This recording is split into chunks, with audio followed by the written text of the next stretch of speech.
Hi friends, today I came here with the next topic of the chemical reaction, type of chemical reaction. So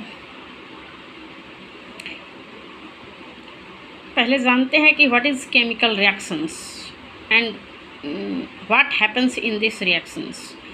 chemical reactions में क्या होता है, जब दो reactant combined होके एक नया प्रोडक्ट बनाते हैं तो उसको हम क्या बोलते हैं, केमिकल रिएक्शन। और उसमें हो नया प्रोडक्ट बनने का क्या होता है प्रोसेस, कि उसमें कुछ जो है breaking and making of bond between atom to produce a new substance. जब दो रिएक्टेंट पहले क्या होगा, वो उसका ब्रेकिंग होता है, उसमें जो बॉन्ड होता है उसकी ब्रेकिंग होती है और फिर जो है टूटने के बाद वो एक नया बॉन्ड बनाता है न्यू कंपाउंड के साथ। So chemical reaction means chemical reaction involves the breaking and making of bond between atom to produce the new substance. This is the chemical reactions. तो mainly chemical reactions क्या होता है, breaking and making of bond between atom। इसमें bond का टूटना और जुड़ना होते रहता है, ठीक है। तो अब इस तरह हम क्या करेंगे कि इसके देखेंगे कि इसके क्या होते हैं टाइप्स, ठीक है। तो फर्स्ट देखते हैं कॉम्बिनेशन रिएक्शन। जैसा कि नाम से ही ये जो है पता चलता है, कॉम्बिनेशन मीन्स इसमें दो कंपाउंड मिलके, दो रिएक्टेंट कंबाइन होके और एक ओनली वन सिंगल प्रोडक्ट बनता है। So that's why it is called combination, because two reactants are combined to each other.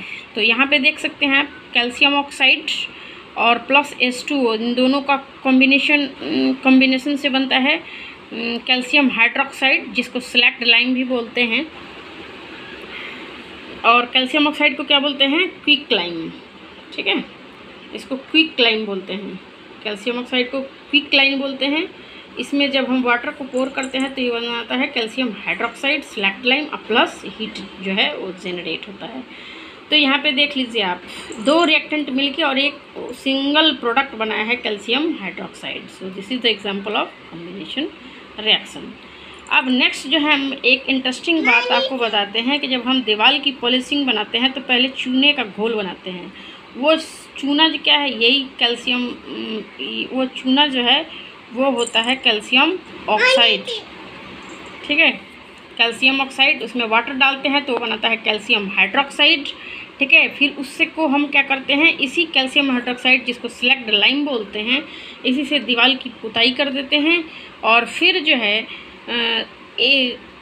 एक दो दिन बाद जब वो CO2 के साथ रिएक्ट करता है, कैल्शियम एनवायरनमेंट के CO2 के साथ जब वो रिएक्ट करता है तो वो बना लेता है कैल्शियम कार्बोनेट। और इस वजह से जब भी हम दीवार की पुताई करते हैं तो after 2 days of the polishing shining comes. तुरंत शाइनिंग जैसे ही पुताई करते हैं नहीं आता है, 2 दिन के बाद उसमें जो है वॉल की वाइट शाइनिंग आती है, ठीक है। तो ये वहाँ पे जो प्रोडक्ट बना है कॉम्बिनेशन रिएक्शन में कैल्शियम हाइड्रोक्साइड, ठीक है, स्लैक्ड लाइम जिसको बोल रहे थे, वो फिर एनवायरनमेंट के CO2 से यहाँ पे क्या हुआ, कंबाइन हुआ और फिर बनाया कैल्शियम कार्बोनेट और प्लस जो है वाटर, ठीक है। तो ये कैल्शियम कार्बोनेट जो है, एक इंटरेस्टिंग बात ये है कि ये जो है मार्बल का भी फॉर्मूला होता है CaCO3, ठीक है। तो ये हो गया आपका कॉम्बिनेशन रिएक्शन का एग्जाम्पल। और दूसरा एग्जाम्पल आप देख लीजिए, बर्निंग ऑफ कोल का। इसमें कैल्शियम, इसमें कार्बन जो है ऑक्सीजन के साथ बाइंड हुआ है और CO2 गैस बना लिया। फिर उसके बाद से वाटर के फॉर्मेशन में क्या होता है, 2H2 प्लस O2, हाइड्रोजन और ऑक्सीजन जुड़ के और बना है 2 मॉलिक्यूल ऑफ वाटर H2O, ठीक है। तो ये दोनों जो है दो रिएक्टेंट मिलकर और एक सिंगल प्रोडक्ट बनाया है दोनों रिएक्शन में। इस तरह जो है ये क्या हो गया, एक एग्जाम्पल ऑफ कॉम्बिनेशन रिएक्शंस, ठीक है।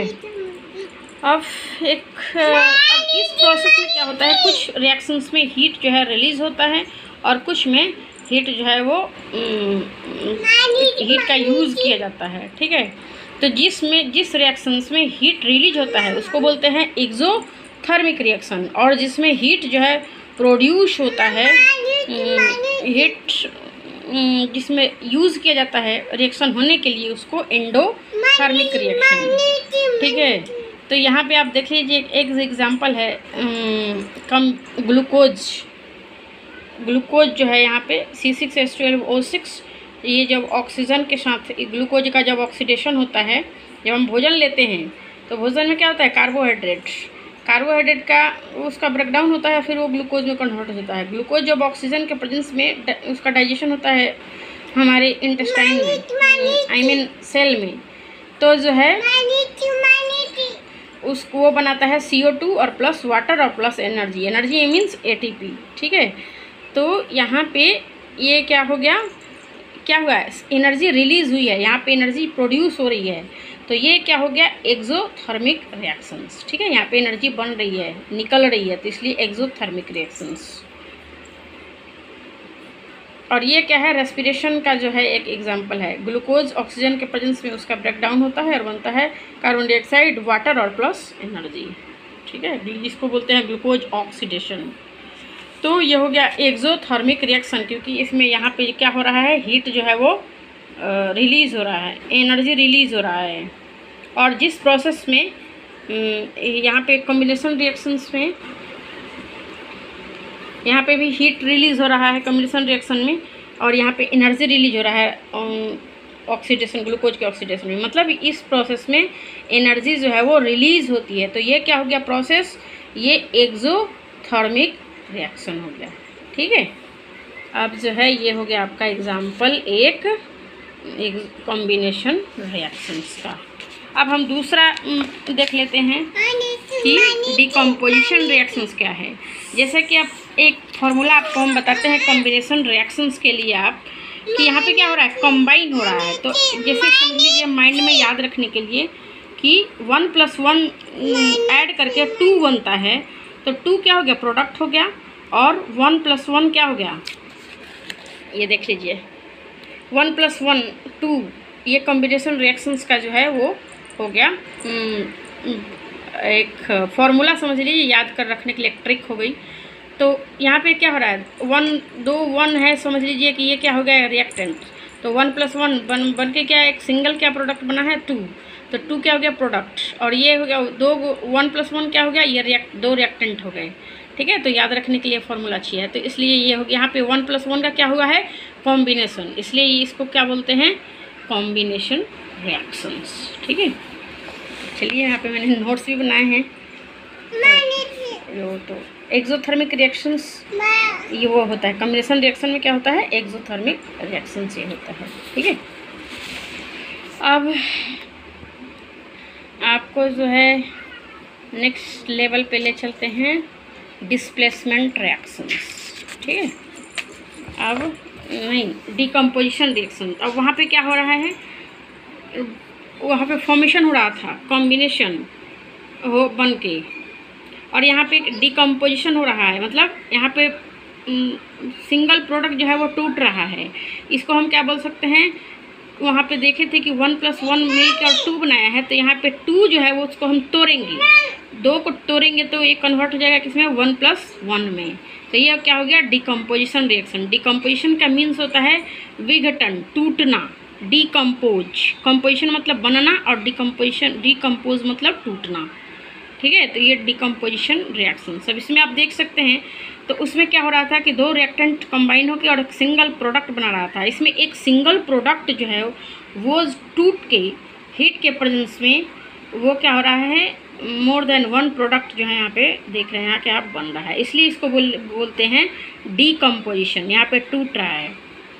तो 2FeSO4 ये जो है फेरस सल्फेट है, वो हीट के प्रेजेंस में जो है वो क्या हो गया, वो कन्वर्ट हुआ Fe2O3 प्लस SO2HO3। तो ये Fe2O3 क्या हो गया, फेरिक ऑक्साइड। ठीक है, तो ये ferric oxide plus sulphur dioxide plus यहाँ पे क्या हो गया, ये सल्फर ट्राइऑक्साइड। तो सल्फर डाइऑक्साइड और सल्फर ट्राइऑक्साइड ये दोनों गैस के फॉर्म में होते हैं, और फेरिक ऑक्साइड क्या हो गया, ये सॉलिड के फॉर्म में होते हैं। ठीक है, तो यहाँ पे देख लीजिए एक सिंगल प्रोडक्ट 3 पार्ट में टूट गया, इसलिए इसको बोलते हैं क्या, डिकम्पोजिशन रिएक्शंस। ठीक है, दूसरा एग्जांपल देख लेते हैं, कैल्शियम कार्बोनेट जो कि लाइमस्टोन होता है, सॉलिड का सॉलिड फॉर्म में होता है, उसको जब हीट करेंगे तो कैल्शियम ऑक्साइड प्लस CO2 में टूट जाएगा। CaO क्या है, क्विक लाइम प्लस CO2। ये रिएक्शन तो पीछे भी देखे थे। तो यहाँ पे देखिए आप, यहाँ पे इसको डिकम्पोज होने के लिए हीट की ज़रूरत पड़ रही है, ठीक है। तो यहाँ पे हीट का यूज किया जा रहा है, इसलिए ये प्रोसेस क्या हो गया, एंडोथर्मिक रिएक्शंस, ठीक है। कैल्शियम CaCO3 हीट यहाँ पे आया उसको तोड़ने के लिए, और फिर कैल्शियम ऑक्साइड प्लस CO2 में कन्वर्ट हो गया है। तो ये हो गया आपका डीकम्पोजिशन रिएक्शंस। अब हम नेक्स्ट देखेंगे और एग्जांपल इसमें देख सकते हैं, जैसे कि ये भी एक एग्जांपल है। लेड नाइट्रेट को हीट किया गया है तो लेड ऑक्साइड और नाइट्रोजन डाइऑक्साइड प्लस ऑक्सीजन में कन्वर्ट हो गया है, ठीक है, वहाँ भी टूटा है। अब यहाँ पे एक एग्जांपल है सिल्वर क्लोराइड का। सिल्वर क्लोराइड को जब सनलाइट हम देते हैं तो ये होता है white. Generally silver chloride white के फॉर्म में होता है, वाइट कलर, लेकिन जब सनलाइट उस पर पड़ता है तो वो हो जाता है ब्राउन कलर।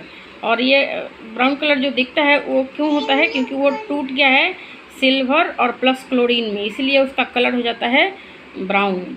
तो यहाँ पे सिल्वर क्लोराइड सनलाइट के प्रेजेंस में 2Ag प्लस क्लोरीन जो कि गैस है, इसके फॉर्म में जो है वो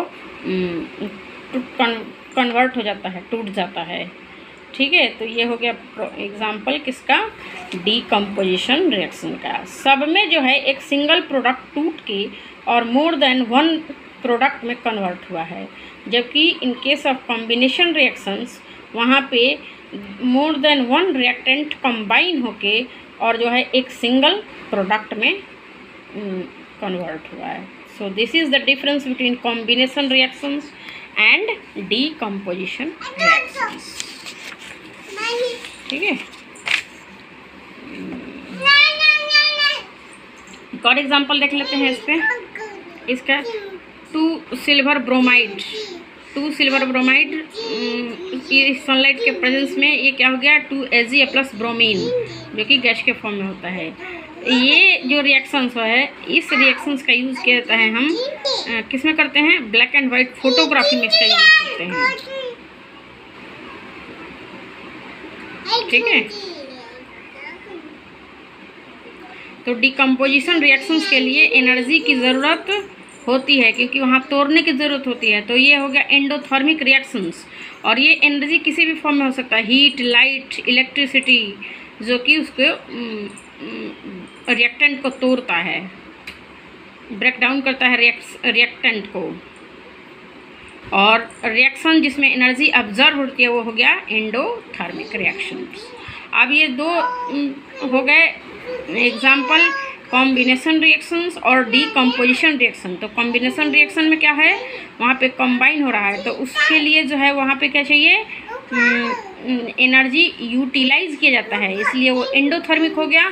और डीकम्पोजिशन रिएक्शंस में वहाँ पे एनर्जी वहाँ पे यूटिलाइज नहीं हो रहा है, वहाँ पे एनर्जी रिलीज हो रहा है, ठीक है।